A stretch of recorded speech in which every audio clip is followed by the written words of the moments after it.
Okay, so we welcome to Never Not Off the Road, Never Alone, sharing our stories and the laughs we've known.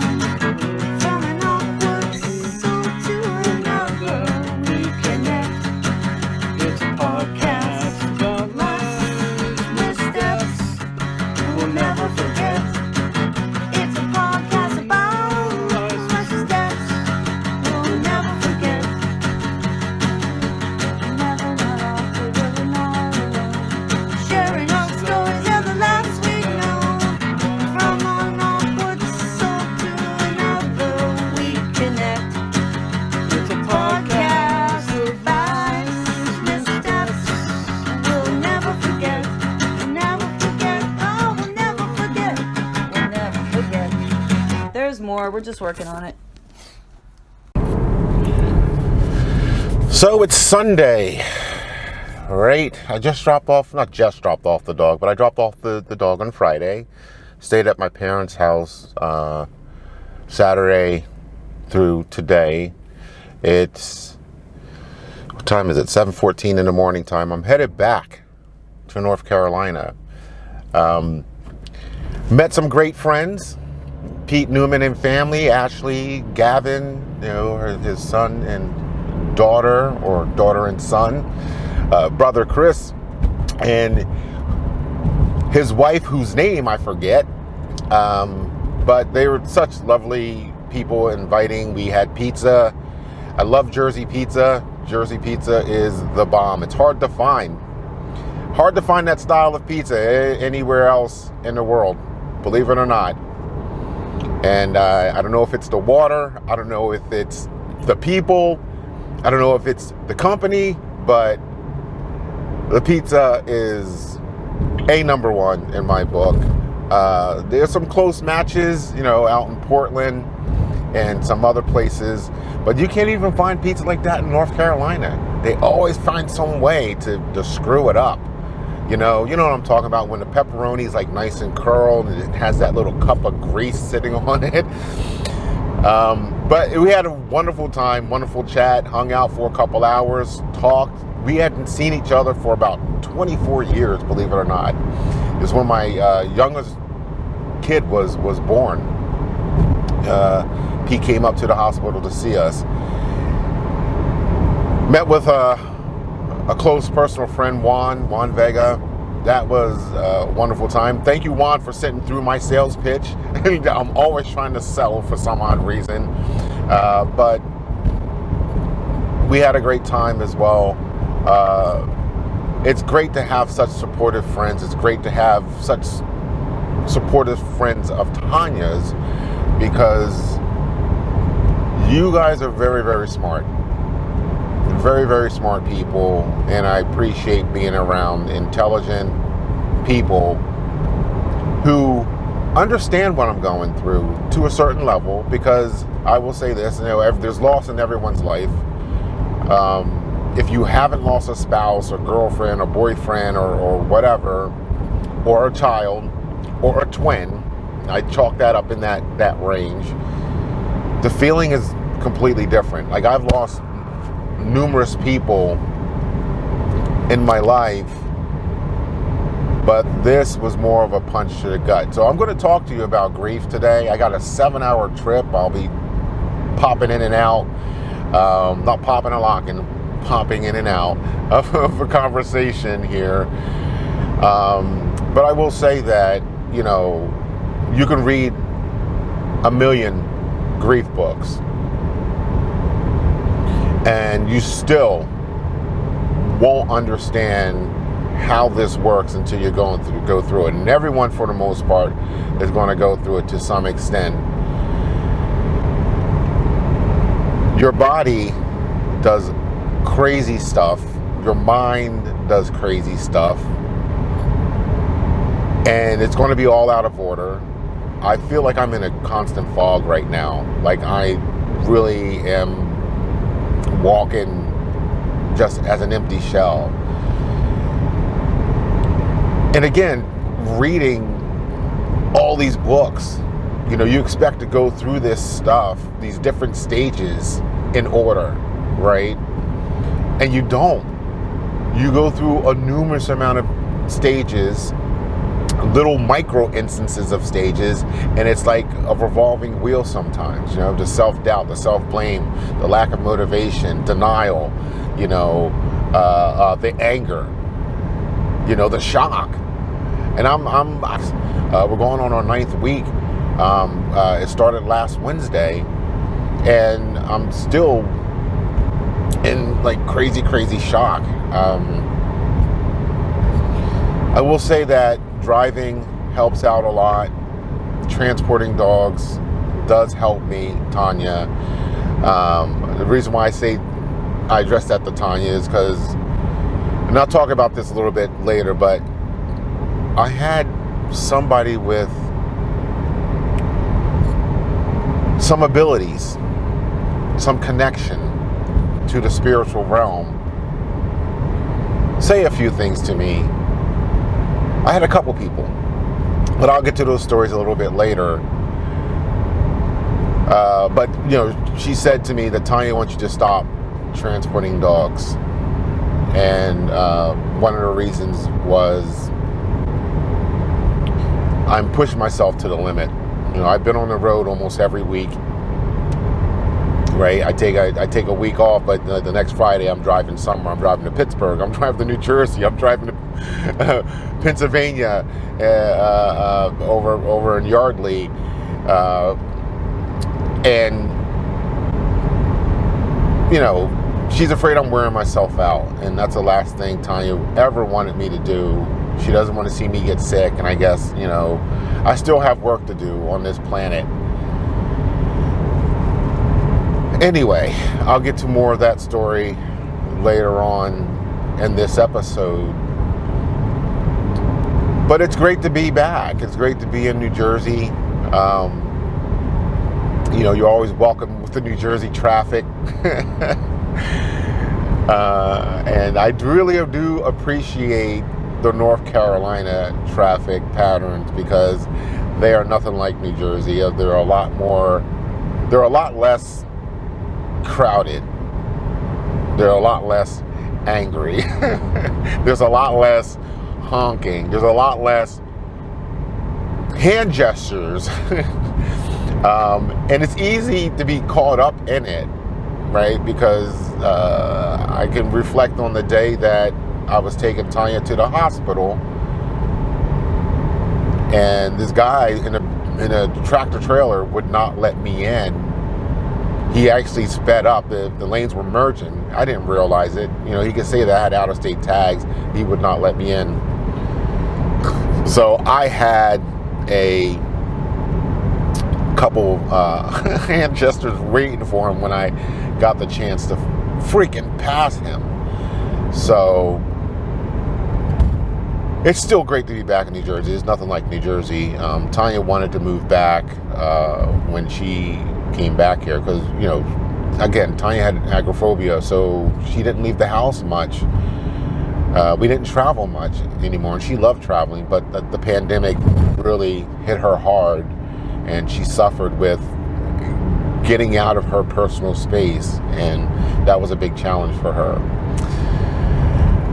But anyway, thank you, friends.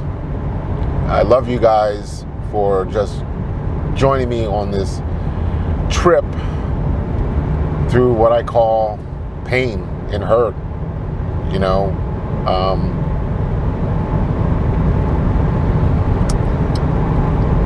don't know where else to go with this, but I guess, you know, eventually, I guess one of the things people want to know is like, when am I doing my cross-country trip? I don't know yet. I haven't decided whether I'm going to take her car, which needs a little bit of work, because I want to use some of my road trip to camp. And I was thinking about throwing a mattress in the back of the car and fitting it with a rack and basket and all that stuff, so I can cut down on my hotel fees. Or if I'm going to buy a van or another SUV, a bigger SUV, and convert that. So stay tuned for that. I know one is faster than the other if I, you know, use the car, her car, to do it, or if I by the van. Anyway, I'm going to try to get done by the end of the year. I want to try to drive across country by the end of the year. I have my daughter's wedding coming up, which, you know, I want to make sure that I'm there for the wedding, you know. That'd be one of the biggest disappointments, you know, if Dad doesn't show up to the wedding. Well, I guess I could fly back. Anyway, I'm rambling now. Thank you. Thank you so much. Thank you for those that care. Thank you for those that are supporting me and welcoming me into their lives. It helps me tremendously. So, thank you.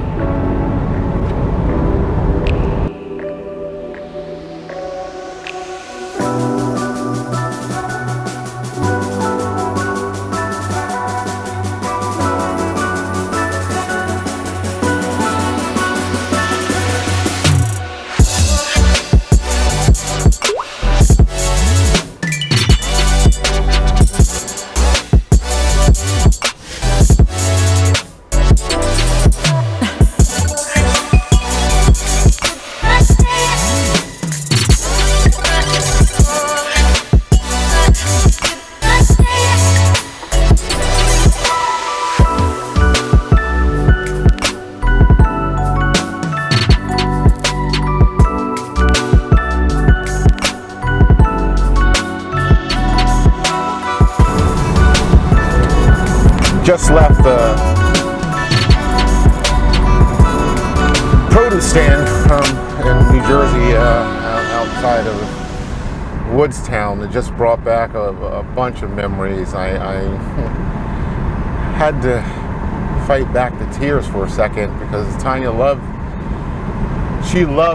going to the produce stand on Sundays, you know, and you know, just memory just came flushing back about how excited she was to get fresh fruit and fresh vegetables. And, you know, even outside of our garden, you know, she loved just coming here. It was just an adventure for her. It just brought back a lot of memories. And this is what I'm talking about. Like, you know, these memories that come flooding back, and I'm sitting here, I'm picking up peaches and rustling through the corn like she would, and trying to get the freshest pieces of edibles and stuff like that. You know, it was a good feeling, but it was also a bad feeling, you know, because I miss her so much. And I know I don't know if you guys are getting sick of this, but, you know, I can't talk about her enough. You know, it's very hard. It's very hard to exist without her, and that's not me calling for self-harm or anything else like that to myself. I'm just, you know, when a person is that part of your life, and when they say, like, you're my heir, right? It's you know, sometimes it's hard to breathe.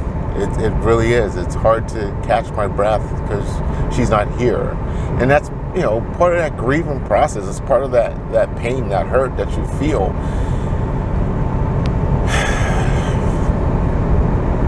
You know, I just miss her, you know. And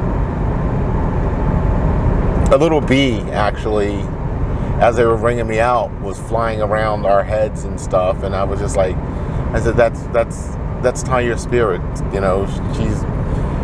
She's basically saying, hey, this is great, you know. I'm glad you stopped at the produce stand. I have so much fruit and vegetables, and I hope my daughter, she asked me to pick up peaches and corn, but I got a slew of other things. That there's nothing like being in a community where they're producing their own fresh vegetables and stuff, and you don't have to go far. You don't have to go to the supermarket. You spend more time at the produce stand than you do any place else, and you're giving back. This is how you give directly back to the farmers and stuff. And that's another thing Tanya really loved. She loved giving back. She loved, let's support this cause, or let's support this local business, because without them, all these other businesses wouldn't exist, right?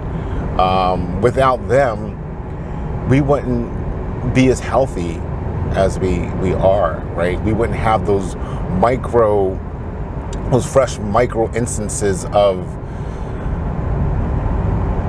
food, of services, you know, and you know, we were never people to support huge corporations. If we had a choice, you know, and anyway, again, I'm rambling because the emotions are just so freaking crazy right now. But anyway, how about another clip to break the mood of angry people on bikes? So here we go. Unless they have that electric bike, fat bikes. Mm-hmm. Yeah, those fat tire bikes are cool as shit. Yeah, they are. Expensive though. Yeah. Very expensive. Any other bikes that make it easy for you to fucking pedal? Do anything, yeah, expensive. Oh, I have a friend who just got a fat tire bike. He's really into biking. He does mountain biking and regular, shit. Yeah. But yeah, not an electric one, Not just like a electric, regular fat tire. What? What? What? Aren't they called? If you had a mountain bike that had like an electric or a motor, wouldn't it be just called a motorcycle? Or a dirt bike or something? No, because it's still a bicycle, but it has like the electric thing on it. Oh, so if I slap pedals on the side of the fucking dirt bike, would it be a mountain bike then? I hate you so much right now. Wait. What the fuck is that? What the fuck is coming up? Huh? What? What are you looking at? Oh, I thought I saw a person, but it's a rock.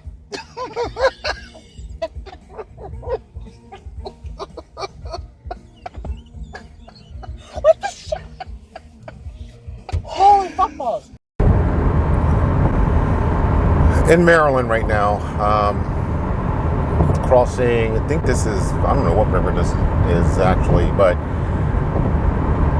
just decided since I crossed over into another state to talk to you. You know, when you lose a spouse or you lose somebody that's close to you, there's things that you don't realize you miss. And the one thing that I really miss, because I travel a lot. I know that Tanya probably told many of you that, you know, with my new job as a systems engineer, but a sales systems engineer, I do a lot of presentations. So I'm required to go to different states and different locations. But the one thing I am going to miss, because I have a couple trips coming up, and I know I'm going to be bawling on the way or on the way home, is every time that I go away, the big thing is, are you going to pick me up? Are you going to come to the airport? You know, I miss her missing me. I miss missing her. And that is a real big challenge for me. It's going to be, you know, I don't know how much more I'm going to travel as far as work goes. I'll travel as needed, but I don't see myself traveling as much as I used to because I miss her, you know, our conversation or text. Hey, babe, are you going to pick me up or should I get Uber or should I call the car service? And her response was always, no, babe, no, I want to pick you up. I want to see you. I want to see you when you get off the plane. Stuff like that, stuff like simple things like that, I miss. I absolutely, truly am going to miss. And as sick as she was, this is even before the cancer, she would kill me if I said I got myself an Uber. But there were a few times where she was like, I don't feel well, but I still want to come and get you. I was like, babe, I'm going to get an Uber. It's okay. You know, but I miss her, just her voice saying, "No, babe, I want to pick you up. I want to pick you up. I want to see you. I want to see you." That's tough. The other thing, just to add a little bit of humor and comedy into this, is I miss getting lotion put on my back. My back is dry, man. My back is dry. And you miss stupid stuff like that. You miss it. I don't know how many times I'm going to say in this podcast that I miss her, but this is my grief podcast episode. So I miss a ton of things about her, and that's just a couple.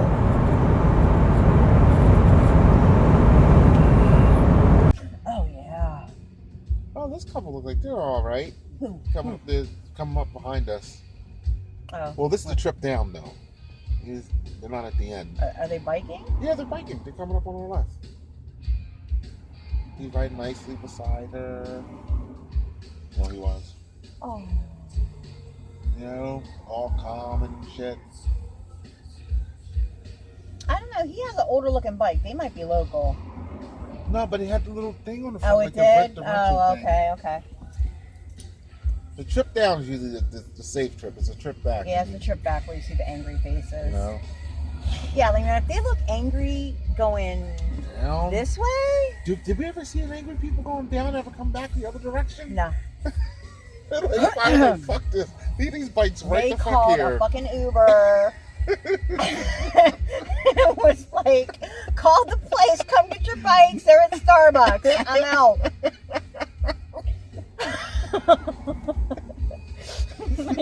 He's like, no, I'm off the bike. Psst, psst, relax.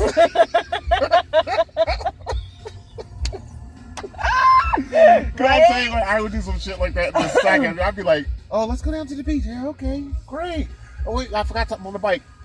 Oh my god! Oh my god, what happened? Oh, looks like somebody slashed your tires. Really? How horrible! Oh, this guy, he's trying to for fuck's sake. He's trying. All right, so this Mercedes pulls up, and the guy pulls on the side. He's putting the top down, and it's cold as shit, guys. It's cold as shit. It's 50-some degrees. So I'm pretty sure I'm pretty sure that was his idea, because he's like, yo, I'm gonna let that hair blow. And he thinks he's getting ass. Yeah. Now, watch. This is some funny shit. Watch.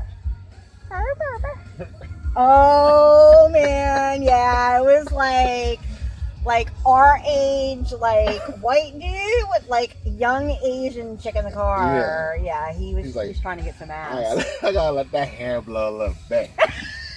Hair blow a little bit. She'll be ready. Yeah. Meanwhile, and she's like, sitting there like, motherfucker, it is cold. Do you got a sweater?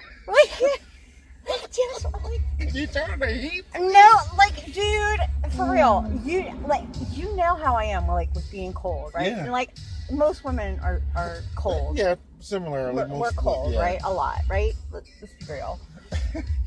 Yeah. What the fuck? Hold on. Wait, I gotta hide my face because I'm about to die.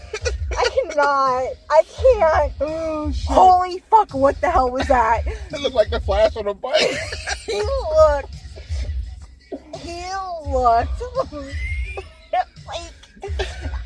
like he was like in a fucking X Games. Yeah, that's event. what I'm saying. Like there was a fucking pack chasing him, and he was on like this serious fucking mountain bike course. Like, oh my god, dude. It was like the movie Rad. Oh, except with like with an Asian guy. With like a chubby Asian guy, like.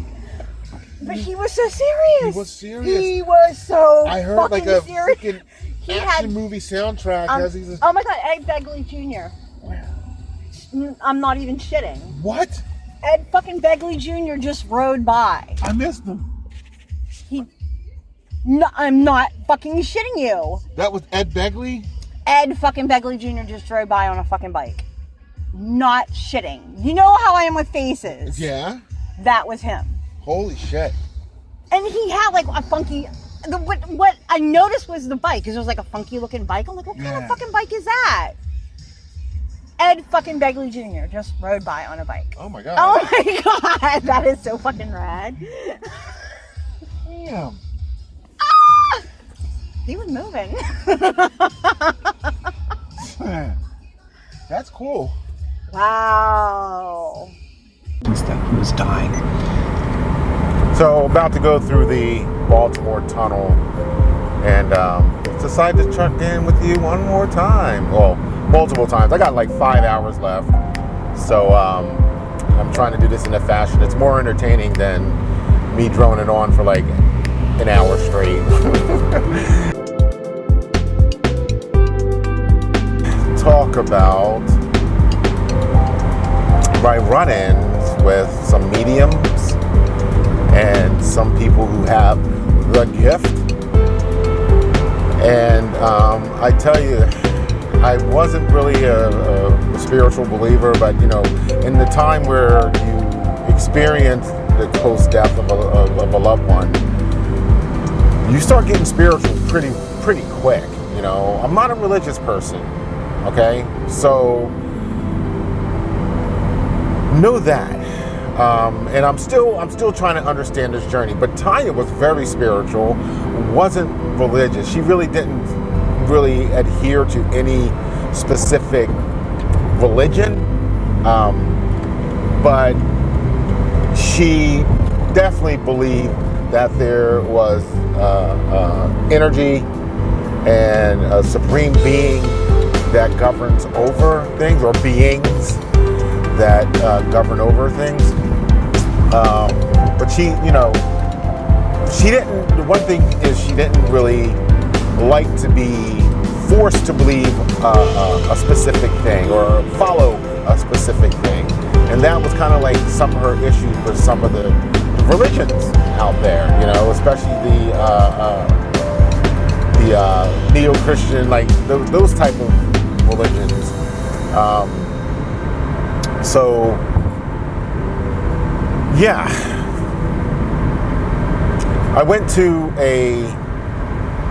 and for me, let me stop that real quick before I get into, for me, it is more spiritual than religious, right? I am kind of following more of a Buddhist type thing. And that's because I feel like I understand it more. And I believe that that's what religion is all about. That's when you follow religion, it has nothing to really do about what religion is right, what religion is wrong. It's about all religion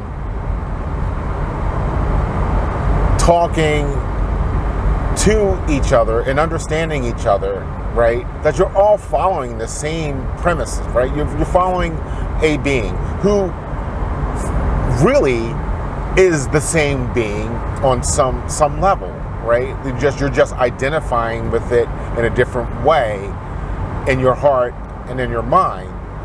So I'm more of spiritual, but I do follow more of a Buddhist thing. I meditate, and I've been trying to get more into my meditation practices day in and day out. And I was doing that before Tanya passed. I got out of it because I was, you know, really hyper focused on her. But that's kind of what I follow. Just so you know, not that it really matters to anybody, but in case you want to know, like what my following is right now.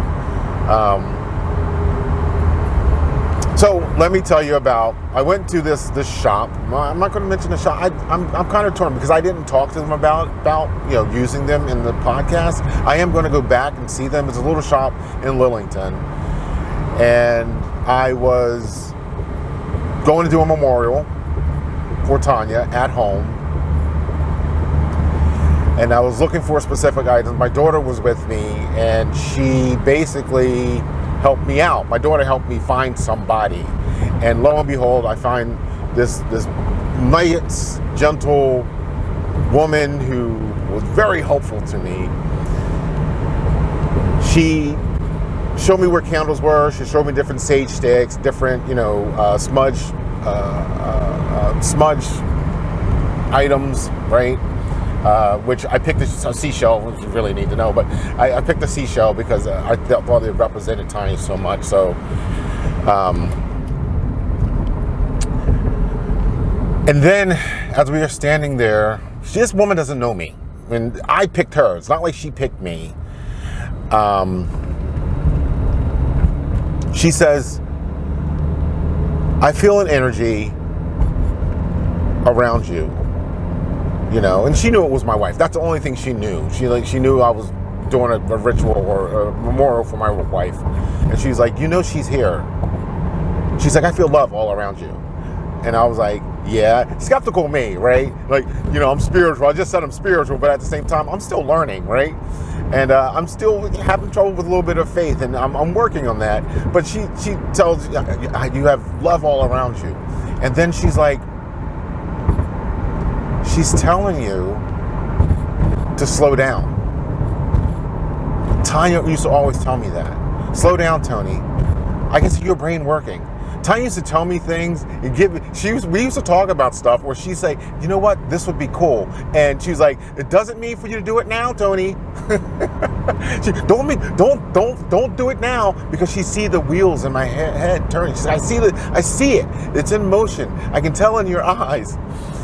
And she basically, the woman says, I feel like you're always go, go, go, go.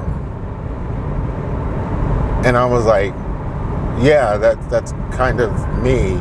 She's like, she wants you to slow down, and she wants you to take care of yourself.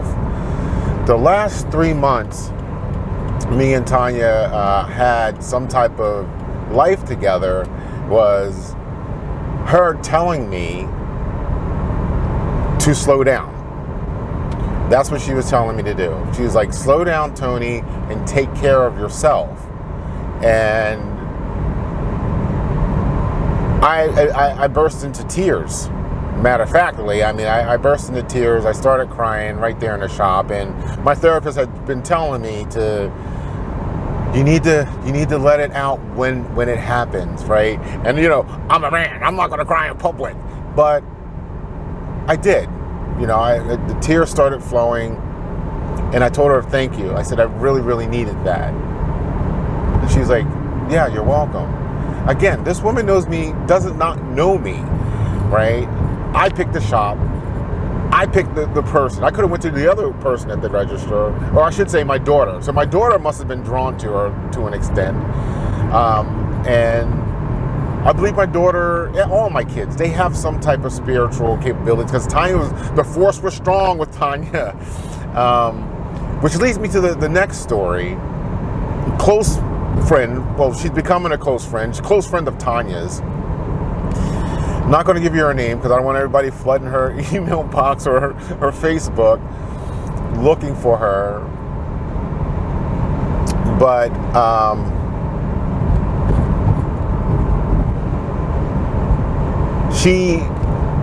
the first day I talked to her, she wanted to know what happened. And then, I told her way before I did the actual podcast about what happened, but she wanted to know what happened. So I explained to her, and we talked, and she said, I've been through this myself, and which, that made me even more drawn to her. And I basically talked to her for a little bit. Again, this person really doesn't know me. I guess she knows me through Tanya, right? Tanya must, talked about me. But anyway,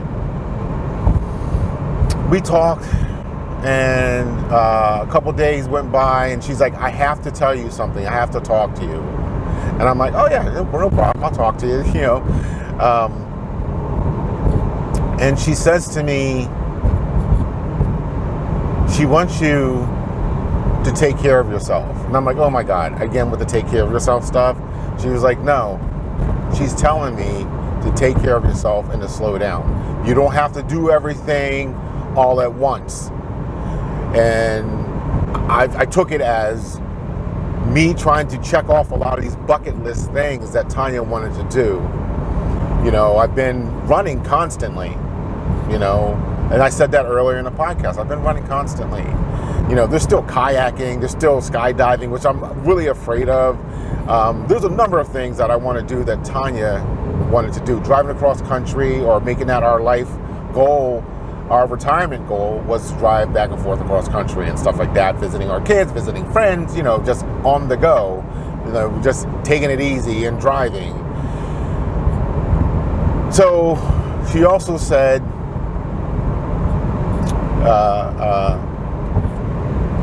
there's something about the 19th. She's talking to me about the 19th. She's like, what happened on the 19th? And she showed me this body of water in my Facebook that she replied to on June 19th a couple years ago.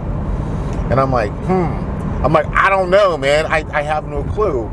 But last week, it dawned on me. I had a little bit of time, and I researched it. I went back through my text messages and all that stuff. I was like, what happened on the 19th? June 19th, I picked up the ashes for Tanya. And then the day after, we had her water memorial at the dog beach over by Egg Harbor. Now, again, this person didn't know this stuff, right? But she brought me that message from Tanya, which again trips me out. The other thing she told me is she's talking to me about ice cream. Something about ice cream. She wants her ice cream. And she's like, what is that? And I'm like, you know? And I'm like, oh my God, she wanted a gelati from Rita's. When she was in the hospital bed, you know, on her deathbed, we didn't know it at that time. She's like, I want a gelati. When I'm done this liquid diet, when I can go to soft stuff, I don't care. I want a gelati. I don't care what they say. I want a gelati. You bring me a gelati once they say you're able to have soft foods again. I should have brought her it when she was on a liquid diet. It probably wouldn't have mattered much. But, you know, Tony, you don't want to get in trouble for anything. But anyway, so yesterday, I bought Tanya her gelati. I sat in the car, put the gelati with her ashes, with a spoon. Not in her ashes, but with a spoon, and sat and I talked to her. I talked to her probably for a good 30 minutes about how good the gelati was, how much I missed her, and things like that. You know, grief makes you do like crazy stuff, man. It does. Like, I never thought I'd be sitting there talking. I travel with her ashes. They're in the back seat actually, and I'm kicking myself because I should have. I usually put them on the front seat and put a seatbelt around her. I never thought I'd do that. I'm pretty sure people are looking at me now because I have this camera mounted on my dashboard, and I'm talking to you, and they're like, "Hey, what's that guy doing?" You know. But grief makes you do things that you didn't think you were going to do. You know? The last thing that this same person told me was, Tanya said, stop with the freaking dogs. Stop. Say hello to everyone, Scruffy. Mr. Scruffy is going to be getting transported to Pennsylvania somewhere once I get the updated drop-off point. So we're going to PA. We're in North Carolina, Greensboro right now.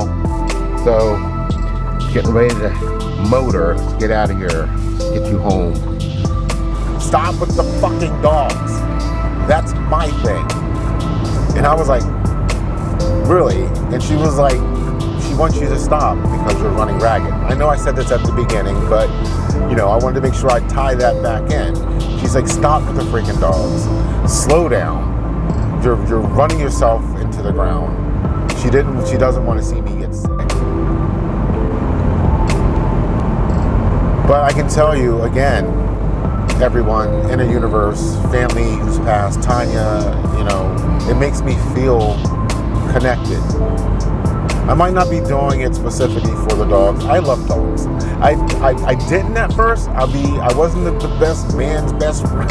I wasn't a friend to dogs. I was honestly I was afraid of many dogs. Because of trauma in my life. But I got to love dogs. And, I learned that from Tanya. I understand dogs a lot more than I used to. So I'm doing it for the dogs, but I'm also doing it for myself, And I think that anybody that does the dog transport, they're doing it for the dogs, but they're also doing it for themselves. It makes them feel good. It makes them feel great that they're saving a life, And that makes me feel great. That makes me feel good that, hey, you know what? I got a 2-for-1. I get to, actually a 3-for-1. I get to go back home to New Jersey. I rescue a dog, and I feel more connected to Tanya, right? And walking in her shoes. But I'm going to take a break from it. Doesn't mean I'm going to stop, Tanya. But I am going to take a break because I have been running go. Because I'm going to start traveling again. I'm going to go to, my battery died.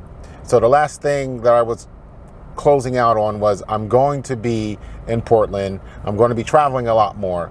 So the dog transport thing is kind of a dual thing. It's amazing how the spiritual realm, or even just life in general, answers that call. Like when there's a call for you to stop doing something, well, you know what? I have some other stuff I got to do as well. So when you're open to it, it will just guide you to where you need to be.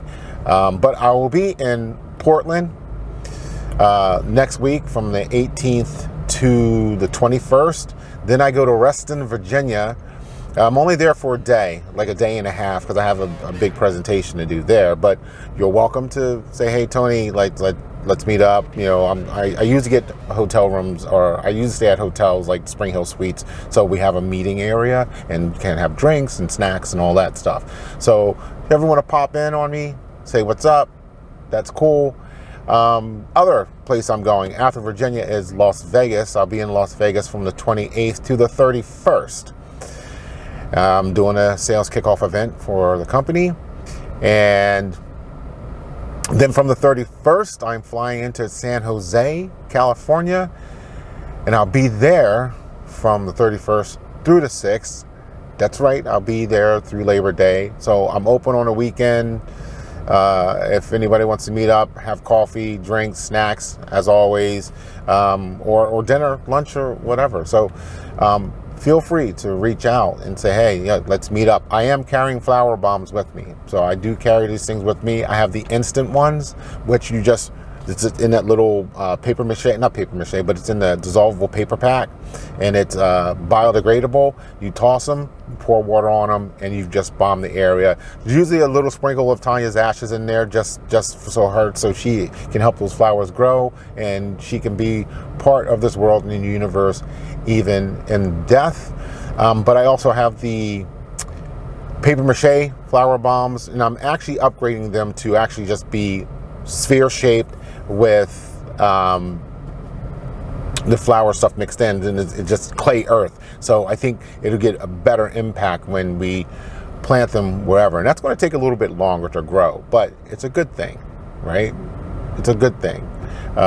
We don't want Tanya popping up everywhere instantly. We want her to flourish and nourish this earth as we continue on our life's path and life's journey. So reach out if you want a flower bomb. If you say, hey, I really want to help you do this. I appreciate anyone that does and will. And yeah, I think that's it on the spiritual side of things. I mean, I can go on and on about spiritual stuff, but I think I'm going to save it for another segment and talk to you about, how I'm feeling.